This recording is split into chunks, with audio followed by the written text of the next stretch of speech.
All right, this Saturday at 1 p.m. on Twitch, we've gotten to the final stretch, the final battle, Super Saiyan Goku versus Frieza on the dying planet Namek. I'll be streaming it at 1 p.m. Eastern on Twitch, twitch.tv/Big D, Geekdom 101. Join us. You're going to see the fight in the absolute most pristine video quality imaginable and audio quality, and I'll be there having fun, marking out and spitting facts with you. We have fun doing this every weekend, well, almost every weekend, Saturdays at 1 p.m., but this is a big one. The massive, epic battle between Goku and Frieza comes to an end and hits its peak this Saturday at 1 p.m. Eastern Time. Be there. Alright, so throughout the years, I've debunked a lot of BS, and one of the things that really brings my piss to a boil is when somebody on the internet is blatantly and purposely misleading people and lying to people, and then what depresses me is when people actually believe the lie.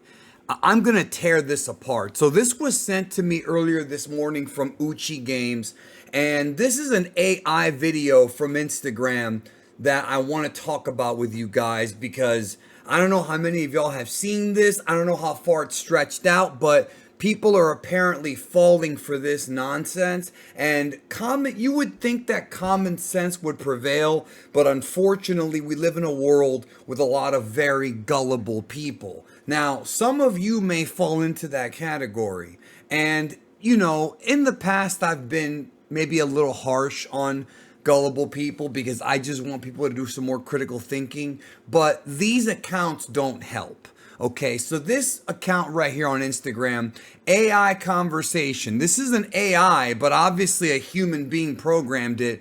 He writes here, and I'm going to play the video and we're going to talk about it. He says, Dragon Ball can't end because Japan's economy literally depends on it.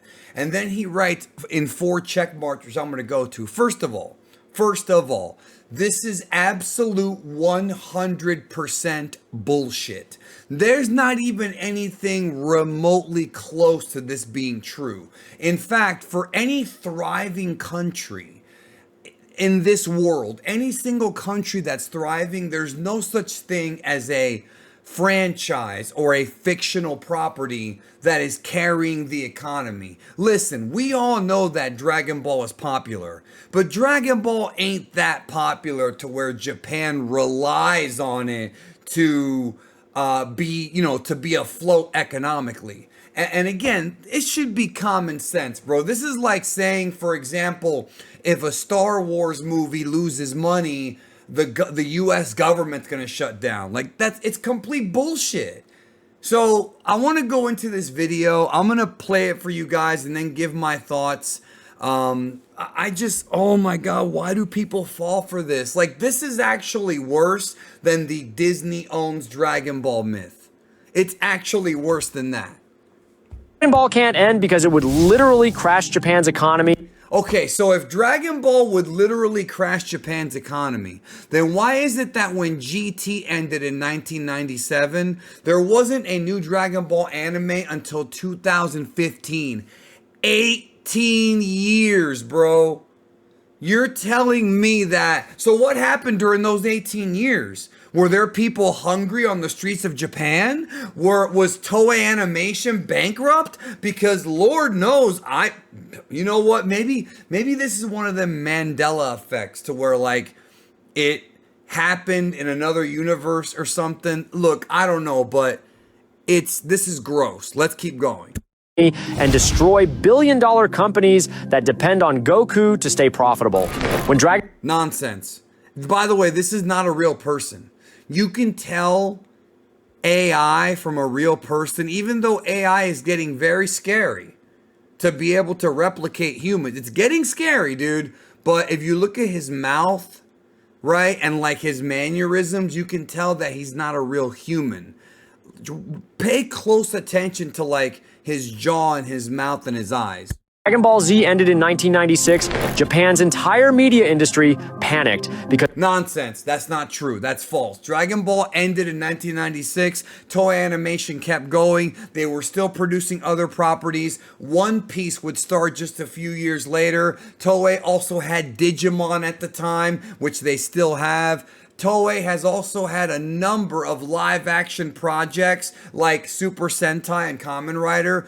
This is completely made up. Like, this is bullshit. This is, you know what this reminds me of? Have you ever heard that, like, rumor that Toriyama went bankrupt in 1994? That he was almost broke? Where do they get this shit from, man? Like, none of that's true. Let's keep going. massive corporations like Bandai and Toei suddenly lost their most reliable revenue stream. So, I don't know about you guys, but I know a lot of you guys play video games. First of all, Dragon Ball was not their most reliable revenue stream. That's actually misinformation. Again, you know me. I love Dragon Ball, and I tell you how popular this shit is, and it's very popular. But this one franchise is not... I mean, dude, common sense. If Dragon Ball is all Toei had, why would they be doing other shows like Kitaro, Digimon, Dragon Quest? Like, why would that even exist if it like, you see what I'm saying? So this is dumb. Plus, if you know anything about Bandai Namco, how many games do they put out a year? You know that Bandai Namco puts out not only a bunch of anime games, but like the Tekken series? Like, there's a lot of games under the band. Namco's been in business for decades, bro. They were doing arcades back in the day. I cannot believe that people fall for this, dude. Like, it actually bothers me that people fall for this shit. The financial stakes became so high that when creator Akira Toriyama refused to continue the series, they made Dragon Ball GT without him.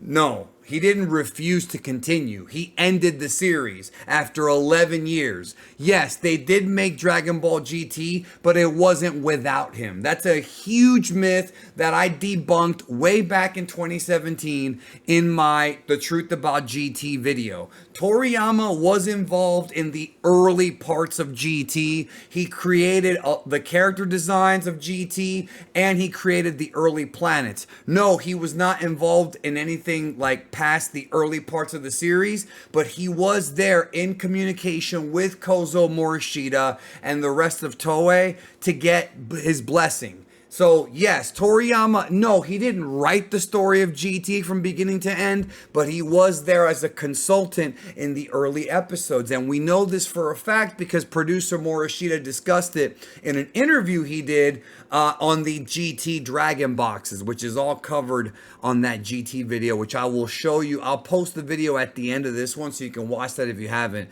It's an older video. So that's the truth about GT. Oh God, these people. Just to keep the money flowing.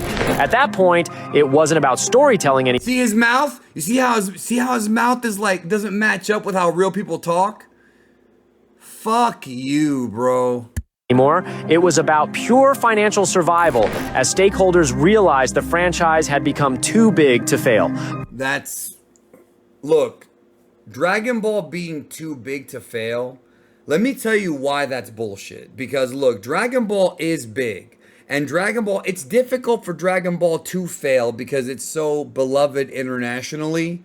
But if they make enough mistakes, it can fail. For example, Star Wars. Star Wars went from being the biggest movie franchise ever in history as far as money goes, if you include all the merch and the games and everything. Very much like Dragon Ball. They have like, Star Wars has tons of games and toys and revenue streams, right?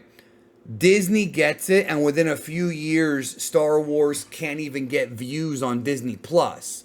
Yes, you can hurt big franchises like this if you don't take care of them. And the situation now going forward is, what are they going to do without Toriyama? But that's a video. I did do that video already on the channel. It's called Dragon Ball After Toriyama. It was a Dragon Ball in-depth. Once again, I'll leave links to these. They'll pop up on your screen when I'm done here. Corporate executives warned that without Dragon Ball generating constant revenue through merchandise, games, and media, Japan would face real and lasting economic fallout. I cannot believe that people think this is real. I cannot believe people actually think that Dragon Ball is responsible for the Japanese economy, bro. You know, there are things, I'm gonna be real with you, there's things in Japan that are bigger than Dragon Ball. There are things in Japan that generate more revenue than Dragon Ball. For example, if you take all the revenue that Pokemon makes, from the card game to the video games to the anime to the merch, all of that, Pokemon makes more money than Dragon Ball. I'm talking about if you include everything. Godzilla is a huge, like, this is just complete nonsense, dude. Like, Mario, Zelda, Nintendo as a whole. Oh my God. And then people actually believe it. Like, if you look at these comments, bro, like, no other anime's done that. No anime's done it, including Dragon Ball. Like, I feel so bad for these people. I'm not trying to put them on blast, dude, but bro, like, how could you be this gullible? This is common sense. This means one anime series has become so economically critical that creative decisions are now driven by preventing national financial disaster rather than artistic vision. Well, okay. Dragon Ball has become corporate. I've covered that before. That is true. Dragon Ball is more corporate now. It's not just Toriyama writing a story. Now we've got executives. That part is true. But this idea of it's needed for the Japanese economy, bro, this is actually like, I don't want to use the R word that rhymes with farted because people get offended, but you get where I'm going. You understand? Use a synonym for that. The most shocking part is that a cartoon about fighting aliens has evolved into essential infrastructure for Japan's economy. Bullshit. Making it literally too important to end. If that were the case, then why has Super been off the air for, I don't know, how long has it been now? 2019, 6 years, 2018, 7 years. If that were true, why is it that from 1997 when GT ended to 2015 when Super started, Japan was all right? Even if you throw in Kai was 2009. That's 12 years after GT. So what happened during those 12 years, bro? Were there Japanese people starving? Bro, this is such... Oh, I can't believe people believe this. Dragon Ball proves that entertainment franchises can become so powerful, they transform from cultural products into economic necessities. That's not true, though. That's objectively false. That entire industries depend on for survival. When a single anime becomes critical to a country's financial stability, what does that say about the power of pop culture in the modern economy? Okay. Everybody knows that pop culture is a big deal in the world. Come on, man. Dragon Ball can't end. Alright, so that's the end of the video. On your screen right now should be the Truth About GT video and the Toriyama video. This is bullshit. If you see somebody talking about this, send them this video. I'm just so tired of people being lied to and falling for it. Have a good one. See you guys tomorrow on the stream.